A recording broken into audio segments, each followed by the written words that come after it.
Buen día, soy Fernando Brizuela de Easy4Motion. Bienvenidos una vez más al podcast de electromovilidad.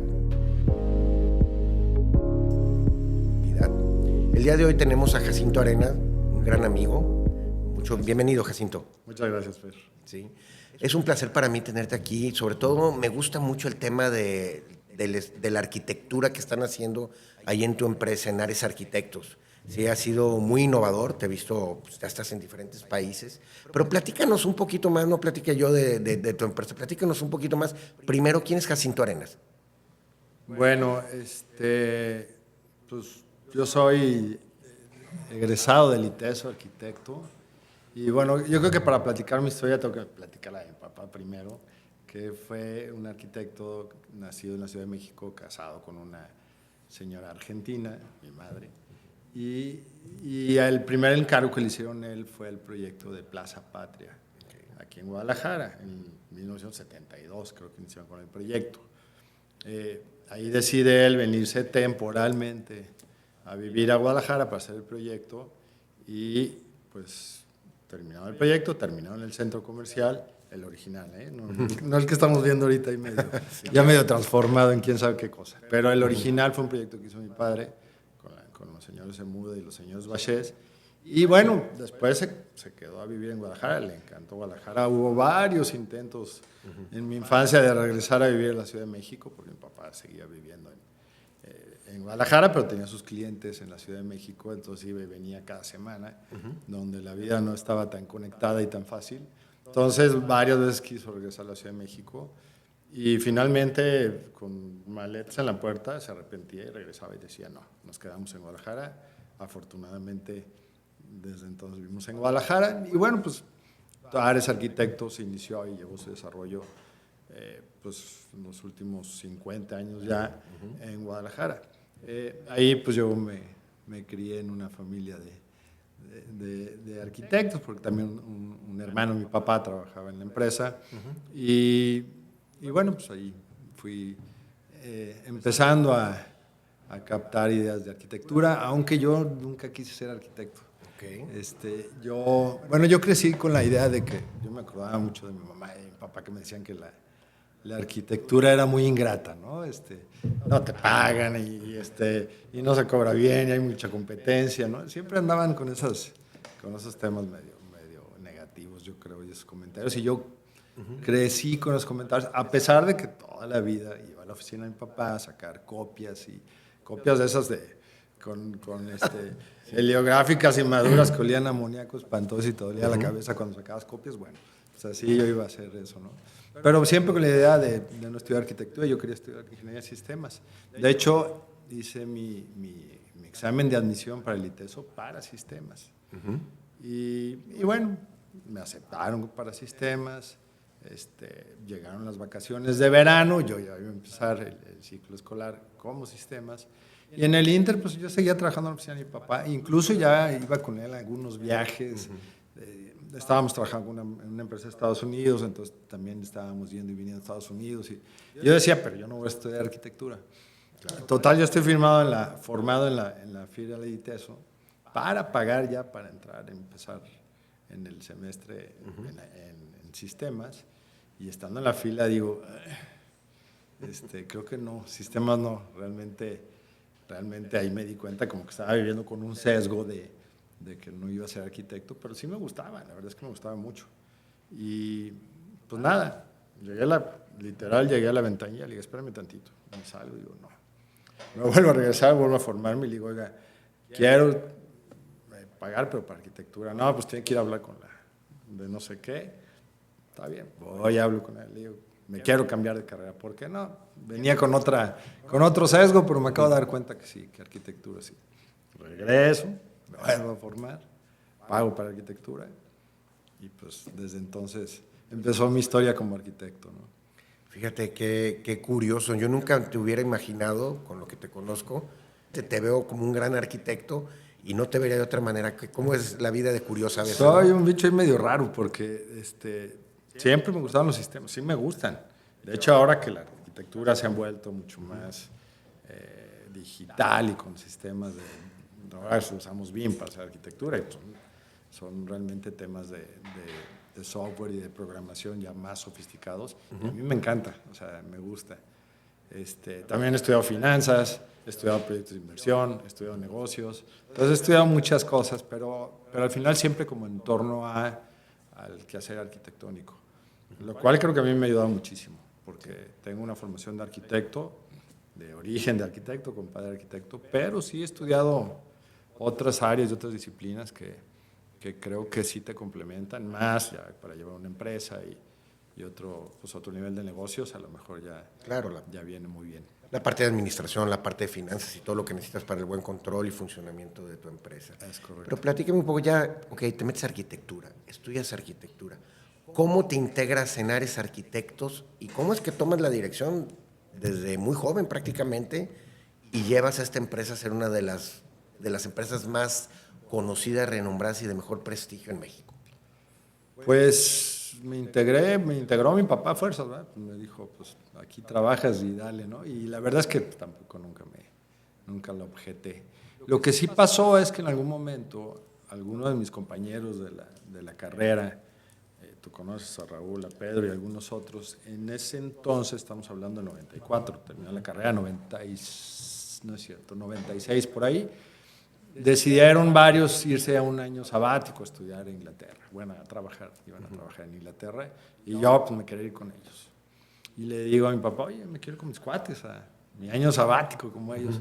Me dice, no, tú ya no, tú te tienes que hacer cargo ya del negocio. Le digo, ¿pero cómo hacer cargo? Yo tenía 26 años. Claro. Le digo, no, todavía tengo tiempo para hacerme cargo, o sea, da mi chance de irme. No, mi papá insistiendo. Digo, la verdad que nunca imponiendo, pero sí me insistía, no, necesito que estés aquí, que ya empieces con el negocio. Total, bueno, pues con todo el dolor de mi corazón, me quedo yo chambeando en la empresa, y mis cuates se van, ¿no? Y a los pocos meses después fallece mi papá. Literalmente falleció en una cosa ahí de Guillain-Barré, un virus que le dio, y en 2 semanas le dio y falleció. Entonces, pues yo ya en ese entonces con 27 años me quedo al frente de la empresa. No sé por qué será destino, karma, como quieran llamarle, pero me quedé y en ese inter murió mi papá y me hice cargo de la empresa. Entonces empecé a trabajar, pues éramos 12 personas en ese entonces, y pues muy cuesta arriba al principio, porque pues, obviamente la credibilidad de un chavo de 27 contra la de mi papá pues no era la misma, pero tenía sus clientes que lo apreciaban bastante. Ya en ese entonces trabajábamos con Grupo Carso, trabajábamos con Chedraui, trabajábamos con lo que ahora es Fibra 1. Entonces tenía 2, 3 clientes que la verdad es que todos, cada uno por separado, me mandaron a llamar y me dijeron, oye, pues le debemos a tu papá la oportunidad de que sigas trabajando con nosotros. Pero a la primera que la riegues, se acabó la oportunidad y el deber, ¿no? Entonces, literal, empezamos a trabajar. Bueno, yo seguí trabajando con esos clientes, primero con cosas, bueno, no cosas tan chicas. Con Sears traíamos un proyecto que era de Carso, traíamos un proyecto bastante grande, como de una tienda departamental, como de 20,000 metros cuadrados en Plaza Universidad. Y justo ahí, pues yo me tocó acabar el proyecto, bueno, me tocó con el equipo que tenía ahí en la empresa. Y así empezamos poco a poco a retomar las riendas, a ganar la confianza de los clientes que teníamos, y después pues ya nuevas ideas de expansión, mercados, y pues ahí fuimos evolucionando un poco con el tiempo, ¿no? Sí. Lo fuerte y la especialidad de ustedes son los proyectos, básicamente, ¿no? Sí, nosotros somos diseño, 100%. Sí. ¿Qué tipo de proyectos? Sé que al principio estaban en centros comerciales, pero tengo entendido que ahorita ya brincaste a diferentes áreas, ¿no? ¿Qué tipos de proyectos están haciendo ahorita? Sí, en efecto, precisamente por lo de Plaza Patria, cuando a mi papá le encargaron el proyecto de Plaza Patria, también le encargaron el diseño de interiores de fábricas de Francia, a la familia Bachés y los Gandulf, los que tenían la sociedad, pues eran socios en Plaza Patria y en fábricas de Francia. Y empezamos a hacer, empezó mi papá, yo tenía 3 años con esos 2 proyectos, y en ese entonces no había nada de especialidad, ni de centros comerciales, ni de tiendas, menos de diseño de tiendas. Y los mismos de fábricas de Francia nos invitaron a tener una alianza con un despacho gringo que se llamaba Checks & Johnson, que eran los que ellos diseñaban Liverpool en ese entonces, hicieron Perisur, por ejemplo, era un proyecto de este despacho. Con ellos duramos, esa alianza, ese joint venture duró muchos años. De hecho, cuando mi papá murió, estábamos trabajando con ellos. Yo venía de Los Ángeles el día que murió mi papá. Y precisamente una reunión con ellos. O sea, habían pasado ya muchos años de tener esta alianza. Y ahí aprendimos a hacer centros comerciales y tiendas. Y eso hicimos durante 30 años. Después, los centros comerciales naturalmente migraron como a hacer usos mixtos. Los terrenos que eran de 7, 8, 9 hectáreas, o sea, estamos hablando de 100,000 metros cuadrados, pues cada vez más escasos, cada vez más caros, cada vez más complejos y pues naturalmente un proyecto que era así, pues se empieza a hacer así y se empieza a hacer así, ¿no? Se empieza a hacer vertical, ¿no? Pues para aprovechar las densidades, ¿no? Y ahí empezamos a hacer proyectos mixtos con vivienda, con hoteles, con hospitales, con oficinas, etcétera. Y eso que tendrá como unos mínimo unos 15 o 20 años que empezamos a migrar como otro tipo de usos. Y después empezamos a hacer proyectos netamente de vivienda, la parte de retail que hacíamos de diseño de interiores, porque tenemos una parte de arquitectura y una parte de interiorismo y otra parte de diseño urbano. La parte de interiorismo que lleva Pedro Solegui, pues también migramos como empezar a hacer hoteles, como que el tema del ADN y entender las marcas en retail y en hoteles, se combinaban, ¿no? Entonces nos metimos a hacer hoteles, ahora trabajamos mucho con hoteles, tenemos ya un área importante. Entonces hacemos hoteles, vivienda, hacemos oficinas, pues básicamente todo lo que hay en un uso mixto, interiorismo, hoteles y de tienda básicamente, hemos hecho corporativo también de interiores y diseño urbano, o sea, proyectos ya de diseño urbano de 100, 200 hectáreas, etcétera, que bueno, sí, también ya es otra ya que después desarrollamos. Y de ahí, bueno, en alguna de las etapas de visión estratégica que tuvimos en la oficina, también decidimos incursionar en proyectos fuera de México, ¿no? Y ahí empezamos, bueno, de hecho estuvo muy curioso, el primer proyecto que hicimos fuera de México fue en China, porque nosotros trabajábamos para CNA haciendo en la parte de diseño de tiendas, trabajamos aquí en México, más de 100 tiendas diseñamos para CNA. En ese entonces empezaron a abrir China en CNA y como que los mercados les sonaban similares y dijeron, oigan, vamos a hacer las tiendas de China como las de México. Entonces nos hablaron y nos contrataron para hacer las dos primeras tiendas de CNA en China y luego ya como buenos chinos pues, las copiaron y hasta ahí llegamos, ¿no? Con las dos primeras, pero bueno. Y después voluntariamente, o parte de este plan maestro, de este plan estratégico que estábamos haciendo, pues otro de los socios, Iván, pues se fue a vivir a Colombia, a abrir mercado, estuvo viviendo en Colombia 8 años, y de ahí empezamos a hacer mucha chamba en Colombia, Perú, Panamá, Ecuador, Guatemala, El Salvador, y hasta la fecha estamos trabajando, ahora estamos haciendo proyectos en Guyana, estamos haciendo proyectos en Trinidad y Tobago, o sea, estamos ahí con... Pues muy bien, lo que es el Caribe y Centroamérica, básicamente, ¿no? Caribe, Centroamérica y la región andina, digamos. Entonces, ahí estamos. Todo un orgullo una empresa mexicana que esté metiéndose en todo eso. Felicidades. Sí, con todos sus retos, pero ahí andamos. Ahora, el podcast, como bien sabes, estamos hablando sobre electromovilidad, ¿sí? Sobre todo para enfocar el tema a un mundo verde, más sustentable, más ecológico y mejor, como decimos por aquí, para nuestros hijos.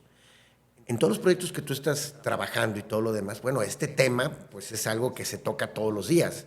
Es algo que ya te piden a veces hasta yo creo que en las bases de licitación o de invitación o de concurso, que el proyecto vaya encaminado sobre todo a energías sustentables, sostenibles y buscar cómo es más, pues no compatible, más amigable con el medio ambiente, independientemente de los usuarios, ¿no? Porque antes pues sí, un centro comercial buscabas el tema de los compradores, los usuarios, todo lo demás, pero ahora vas a más temas. ¿Cómo han implementado todas estas nuevas tendencias en sus proyectos, Jacinto? Mira, te soy sincero, con mucho trabajo y mucha resistencia al principio. Ya ha cambiado. Creo que después de la pandemia la tendencia cambió totalmente, pero al principio era cuesta arriba, ¿no? ¿Cuánto me va a costar? Y para qué sirve y mejor no lo hago, básicamente. Después fue evolucionando, aparte, después de los acuerdos de París, como que ya no era tanta opción, ¿verdad? Claro. Digo, los gobiernos todos se tienen que empezar a alinear a sí o sí hacerlo. Y eso pues lo tienes que permear las regulaciones estatales, luego locales, y en eso creo que es donde estamos, como que los gobiernos tengan que empezar a regularlo para como país cumplir con los acuerdos de París, ¿verdad? Pero a nivel local y con nuestros clientes desarrolladores, pues cada vez es más fácil, digamos, poder ya adoptar soluciones mucho más sustentables para los proyectos. Hemos trabajado, creo que así como en ese orden de ideas, por ejemplo, ya, bueno, lo otro que te decía, el trabajar con BIM, Building Information Modeling, o sea, tener información, un modelo tridimensional de tu proyecto, cómo va a estar, para poder hacer simulaciones de análisis, eso nos ha ayudado para el análisis energético y bioclimático de una manera muy importante. O sea, ahora modelamos un edificio en 3D y, por ejemplo, podemos predecir o simular cuáles son las cargas térmicas en cada fachada, ¿no? En el modelo. Entonces, en función a eso, podemos diseñar diferentes fachadas para cada lado del edificio, ¿no? En algunos tiene más sol en el invierno porque les pega el sol, en algunos en el poniente porque es... Entonces vas analizando, o sea, ya vamos diseñando desde una fase muy preliminar, muy conceptual, ya vamos diseñando y solucionando en función al análisis bioclimático, lo cual antes era impensable, ¿no? Entonces eso pues, ha sido muy, muy enriquecedor. Aparte, bueno, que nos ayuda a calcular las cargas térmicas en los exteriores, en los interiores, ¿no? A reducir los consumos de aire acondicionado, de energía eléctrica, obviamente, que son los más pesados, ¿no? A calcular el impacto térmico que tiene una fachada toda de cristal, pues cómo le va a subir la temperatura a todos los de alrededor. En fin, o sea, tenemos un montón de mecanismos y de formas y herramientas ahora que realmente han sido muy valiosas para poder diseñar desde nuestra área, pues poder predecir cómo se va a comportar un edificio en cuanto a su respuesta al clima, ¿no? Entonces, nos ha ayudado mucho. Por otro lado, pues ya hay hipotecas verdes, créditos con tasas preferenciales, etcétera, que ya cuando tienes cierta certificación, por lo menos ya sea con LEED o con EDGE, ¿no? En realidad, más en América Latina estamos trabajando más con EDGE, con la certificación EDGE, y ya hay muchos beneficios, desde el desarrollador que obtenga mejores tasas, hasta, por ejemplo, en vivienda, pues, la hipoteca verde, si tú compras como residente, ¿no? Yo voy a comprar un depa para vivir ahí, si el edificio está certificado, el que compra tiene ya una tasa preferencial. Entonces, la hipoteca verde, que ya prácticamente todos los bancos tienen. Entonces ya se empiezan a alinear ya muchas más cosas. Y lo otro que para nosotros es como fundamental es que pues el tema de wellness, de bienestar, estando dentro de, ¿no? de los, por ejemplo, si vas a diseñar un depa, un edificio, un hotel, lo que sea, pues también que el bienestar y las sensaciones que generan esos espacios para las personas que lo están habitando, pues sean las adecuadas en cuanto a ventilación, salud, energía solar, colores, ambiente, ruido, en fin, o sea, pensamos mucho como en cuáles van a ser las sensaciones y las emociones que va a tener las personas que están dentro de los espacios. Y es fundamental, pues, que no te estés muriendo de calor, que puedas abrir la ventana, que haya circulación, ventilaciones cruzadas, que tengas colores armónicos, que haya biofilia, que haya elementos naturales dentro de los espacios para que la gente física y mentalmente pueda desempeñarse mejor. Entonces, pues va muy ligado la sustentabilidad con el wellness, ¿no? Y pues eso estamos tratando de cada vez usar más herramientas de diseño sustentable para lograr el bienestar, no solo de reducir la huella de carbono, sino que impacte positivamente la vida de los usuarios. Sí, es importantísimo hacer un buen diseño de arquitectura. Muchas veces las gentes que vemos una obra o que vemos una construcción o un diseño, desconocemos todo esto que hacen ustedes. Y por supuesto, hay despachos que no lo hacen tan completo como lo mencionas en ese momento. Me ha tocado conocer edificios de cristal en donde te metes y es un horno, ¿no? Porque desde la mañana, si está una orientación en lugar de norte-sur, por ejemplo, oriente-poniente, que el sol le pega a toda la fachada de cristal de un lado, pues parecen hornos en la mañana, ¿no? Y eso no se hace el análisis y muchos de los usuarios que que compramos o que de repente construyen o venden departamentos o inmuebles de este tipo, no se dan cuenta de esos detalles que, claro, para ustedes como arquitectos son obvios. Te paras enfrente de una obra y luego ya estás viendo qué detalle le ves y todo lo demás. Yo soy ingeniero, como bien sabes, y bueno, ya también me ha tocado estar mucho tiempo en el área de la construcción y luego ubico cuál lado sí, cuál no y todo lo demás, pero no de la misma manera. Qué interesante todo esto. Y todo esto estamos viendo, sobre todo el confort de la gente, ¿sí? Unos espacios más amigables. Y ahora viene el tema también de las energías, como lo estás viendo. El tema del aire acondicionado es lo más costoso, el aire acondicionado. Es el que más impacta. El que más impacta en un centro comercial, en una torre de apartamentos, es el que más impacta en el consumo de energía eléctrica. Ahora vamos al tema de la electromovilidad. Todos estos espacios que estás desarrollando, a lo mejor el día de hoy te piden 1 o 2 cargadores. La mala noticia o la buena noticia es que en 5 y 10 años vas a tener que tener un 20% por lo menos de los espacios de automóviles, de los cajones vacíos o cajones con cargadores. ¿Por qué? Porque el parque va a ir creciendo. En 20 años se estima que prácticamente todo el parque vehicular ya sea casi eléctrico, y si no es eléctrico, será híbrido o eléctrico. ¿Cómo está viendo Ares esto? Porque al final de cuentas no es nada más, de la misma subestación, sácame otro alimentador y conéctame los cargadores. Oye, te tengo una mala noticia, vas a tener que duplicar tu subestación en algunos de los casos por los consumos de los cargadores. Ahorita son cargadores pequeños, pero vienen cargadores rápidos y ultra rápidos.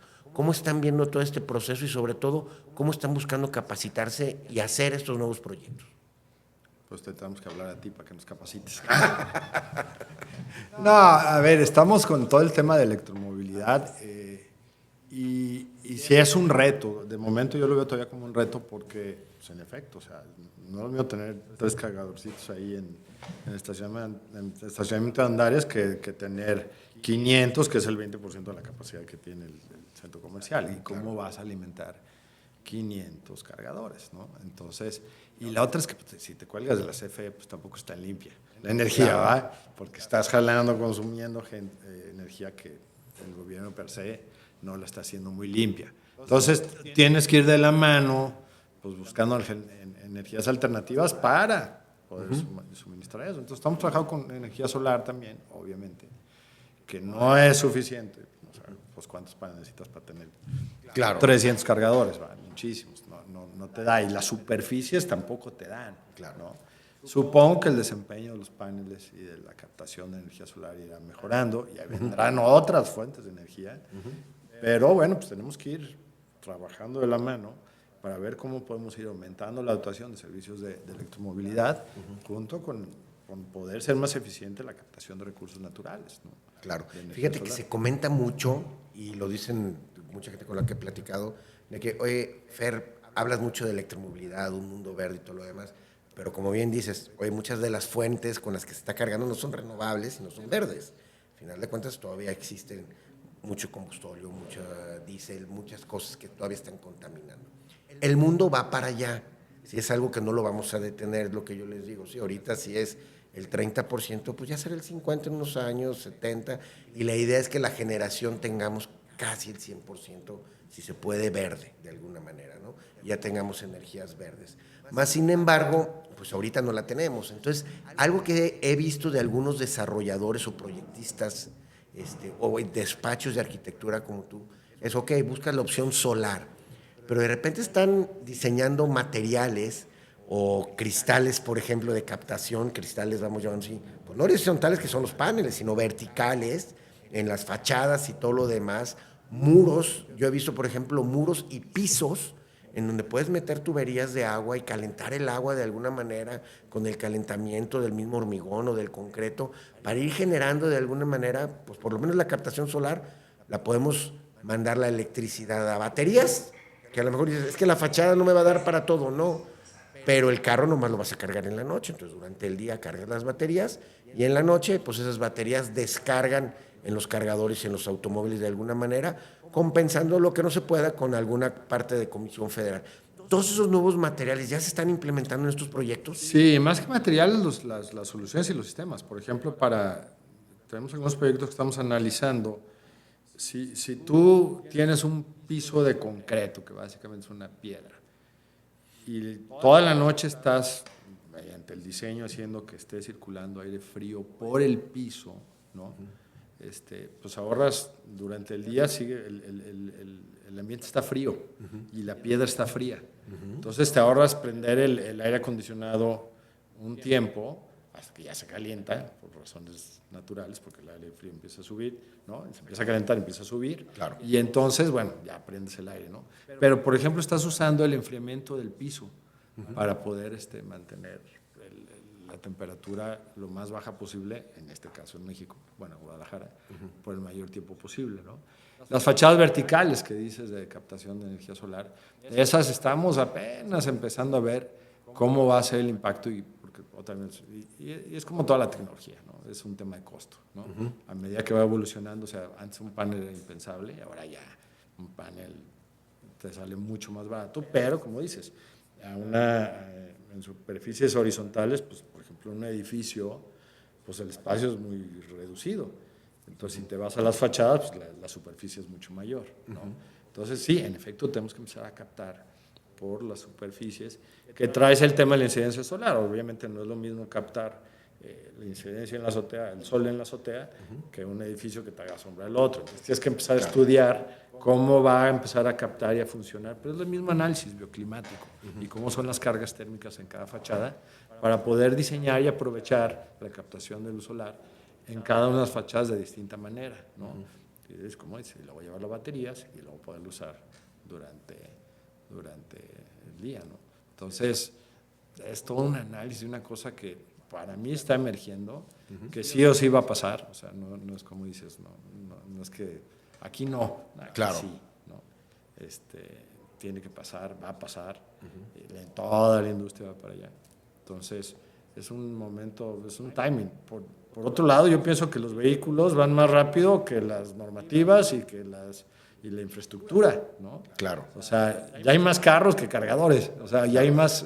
Entonces, hay que moverse mucho más rápido en el tema de las soluciones de electromovilidad, porque ¿para qué queremos tantos carros si nos podemos cargar, ¿verdad?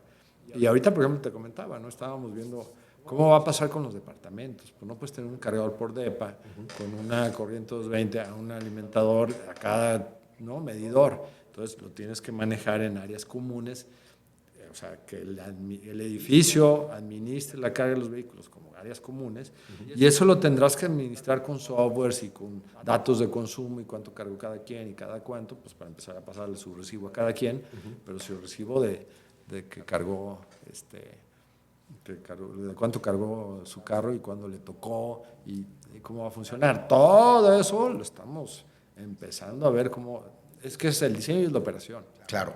O sea, cómo lo que vamos a diseñar y cómo se va a operar, ¿no? Entonces estamos realmente en un punto en una transición muy fuerte, pero yo creo que ahorita estamos en una transición realmente importante desde el tema de diseño y operación, te digo, para todo el tema de electromovilidad en todas las áreas, ¿no? Desde el transporte público hasta casa, habitación. Fíjate que todos esos modelos de negocio, lo que yo he estado investigando y lo que me he retroalimentado con las personalidades que han venido aquí, es que son modelos de negocio no existentes. Entonces son modelos de negocio que salen nuevos. Por ejemplo, ahorita que decías de los departamentos, ¿cómo voy a poner un cargador en cada departamento? Porque la cometida no da. Ok, pues los pongo en las áreas generales. Oye, sí, pero puedo poner en las áreas generales cargadores lentos. Pero ¿qué tal si te digo, oye, ponemos cargadores rápidos, semirrápidos, y entonces en lugar de ponerle para los 50 departamentos, por ejemplo, a lo mejor nomás pongo 10 o 5 y hago rondas, horarios de carga para cada uno de los departamentos, en donde en lugar de que cargue en 8 horas, se lo cargo en 2 horas cada automóvil. Entonces de repente dices, oye, pues tú vas a cargar de 8 a 10 y tú te va a tocar cargar de todas las horas, como si fuera una electrolinera dentro del mismo conjunto, ¿sí? O una gasolinera, vamos llamándolo así, donde llegas y cargas. Y el día de mañana con los cargadores ultra rápidos puedes cargar en 15 minutos. Entonces de repente puedes llegar, cargar e irte, ¿no? Entonces va cambiando el concepto, ya no lo tengo que tener en mi recibo de luz, porque a lo mejor el desarrollador, si es un desarrollo muy grande, como fraccionamientos que hay muy grandes que son diferentes etapas, pues a lo mejor en el centro o en alguno de los espacios monto una electrolinera para estar suministrando de energía eléctrica a todos los automóviles del complejo, por llamarlo de esa manera. Mas, sin embargo, esto es algo nuevo, no existe todavía, apenas se le está dando solución, o sea, hay que analizar muchos factores qué tanto impacta eso, qué tanto es beneficioso, qué tantos... porque a lo mejor en lugar de hacer una red de distribución eléctrica muy grande para todos los departamentos, terrenos, etcétera, del complejo, pues a lo mejor con una electrolinera muy puntual en un punto puede resolver el tema de la carga en unos momentos. La cosa es que también hay que pensar de aquí a 10 o 20 años cómo va a ir funcionando todo eso, ¿no? Y bueno, estamos hablando de desarrollos nuevos. El problema lo tienen ahorita y lo platicaba el otro día con gente de la Ciudad de México, los desarrollos ya existentes, ¿qué van a hacer? Porque ahorita pues conectan un cargador y dices, bueno, pues sí funcionó, sí. En un fraccionamiento de 300 terrenos, pues uno o dos cargadores no impactan. Que pase el día de mañana que sean el 10, el 20, el 30%. Cuando lleguen esos automóviles en la noche y se conecten todos, el fraccionamiento se va a venir abajo, porque no va a tener la capacidad de carga. Sí, y aparte, ¿no? O sea, cada vez vamos a ver menos en casas y más en departamentos, ¿no? Claro. Entonces, pues tú ves, está lleno de Teslas y de BYDs y por todos lados, pero son gente que tiene casa, Claro. que pusieron su cargador en su casa, pero en un depa de 100, en un edificio de 100 depas, ahí ya, como le haces? Entonces, eso es lo que estamos pensando tal cual, tener tus hubs de cargadores administrados por la administración de valga la redundancia, del edificio, y llegar a cargarte y que te llegue tu recibo. Te cargaste 15 minutos, tanto, media hora, te va a llegar tu recibo administrado por la operación del edificio. Pero es un game changer total desde nosotros, cómo estamos diseñando, cómo vamos el proyecto eléctrico, las estaciones para cargar los autos, la misma operación. Me imagino que todo eso va a ser a través de un software que te va a decir, ¿no? Entonces, pero estamos en ese momento en el cual estamos redefiniendo y cómo va a ser, y tenemos que hacer la solución ya. Claro. O sea, ya. Como es, y en edificios existentes. O sea, no es que dentro de 5 años vemos, no, los carros ya están en la calle. Claro. Y pues no todo el que tiene un eléctrico vive en una casa. De hecho, pues, ya dije muchas marcas, pero bueno, BYD ya tiene un carrito, ¿no? Entonces, pues ese no es para un depa. Entonces, Claro. hay que cargarlo. Entonces, ahí está muy económico, ese ya entra dentro de un panorama de mercado muy amplio. Entonces ya tenemos que tener ya la solución. Entonces, pues en eso andamos. Qué bueno, me da mucho gusto y muchas felicidades, Jacinto, o sea, de que vayan encaminándose eso, porque al final de cuentas el mercado te lo va a pedir. Yo sé que ahorita habrá inversionistas o clientes que te digan, oye, no quiero invertir más porque me voy a salir de la tasa o del promedio que tengo de venta de mis departamentos. Pues sí, desgraciadamente se le va a tener que invertir más en este tipo de áreas, a los desarrollos, los departamentos o el producto, pues incrementará un poco más, pero te voy a decir una cosa, el usuario que tenga un poco de visión estará buscando ese tipo de desarrollos, porque ¿quién va a comprar ahorita una propiedad que en 5 o 10 años que ya cambie de automóviles y todo lo demás, no tenga dónde cargarlo y tenga un problema? Es como ahorita comprar un coche de gasolina, hijo, ya te la piensas, dice, pues ¿cuánto va a valer en 5 años, no? Claro. Cuando lo quiera vender. Entonces, ya mejor estás pensando en mínimo un híbrido o en uno eléctrico, ¿no? Entonces, te digo, ya tienes que hacerlo de una vez, ¿no? Sí. Entonces, pues estamos en ese camino. Pues sería un placer para nosotros poder participar con firmas como ustedes en la parte de electromovilidad y ver qué más podemos aportar para ir creciendo este tipo de proyectos. Ya tenemos ahí unas charlas y chelas pendientes de los viernes. Muchísimas gracias. Así que claro que sí, con todo gusto. Te agradezco mucho todo tu tiempo, Jacinto, y me gustaría para terminar, si nos puedes mandar un mensaje a todos aquellos jóvenes que están saliendo de la universidad, que están estudiando y que quieren emprender, sobre todo la parte de arquitectura. Sería muy bonito que les dijeras qué tienen que hacer para poder hacer una firma de arquitectura o ser unos buenos arquitectos. ¿Qué les recomendarías? Para ser buenos arquitectos, bueno, yo una de las cosas y los principios que a mí me rigen es, uno, no diseñas para ti, diseñas para la persona que va a estar usando ese espacio, ¿no? Entonces, nosotros estamos como mucho más centrados en el usuario y en el ser humano, que la verdad en el ego que luego les salen a los arquitectos ahí medio complicado. No diseñas para ti, diseñas para el que va a estar ahí sentado. Entonces, desde esa perspectiva, creo que tú vas a ser mucho más feliz a mucha gente, claro, con tu trabajo, ¿no? Es más importante que el que está ahí esté bien en el proyecto que tú diseñaste, a que tu proyecto salga en una revista. Eso yo se los diría. Segundo, el trabajo es en colaboración. O sea, aquí yo nunca he trabajado solo. O sea, nunca. Siempre, mi única chamba ha sido Ares, pero siempre en colaboración con mucha gente, ¿no?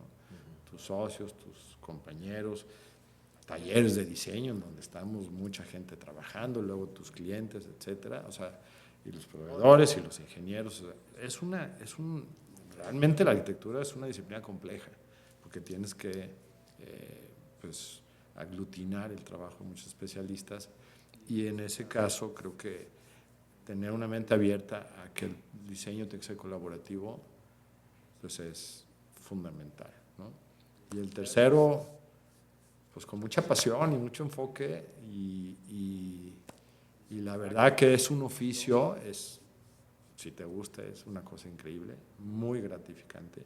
Tenemos la gran fortuna de tener un trabajo que planeamos algo y materialmente lo vemos ahí, y como les digo, y luego vas y caminas por un centro comercial o vas a un edificio que existe y ves a la gente, cómo lo vive, cómo lo está experimentando, las emociones, las caras, lo que platican, qué padre, ¿no? Entonces, realmente tenemos este oficio que imaginas cosas y las ves materializadas y ves la gente reaccionando a todo eso que hiciste. Entonces, eso es increíble. Entonces, pues háganlo con mucha pasión. Pues muchísimas gracias, te agradezco mucho otra vez tu tiempo y gracias por compartir todo esto con nosotros. Gracias, Jacinto.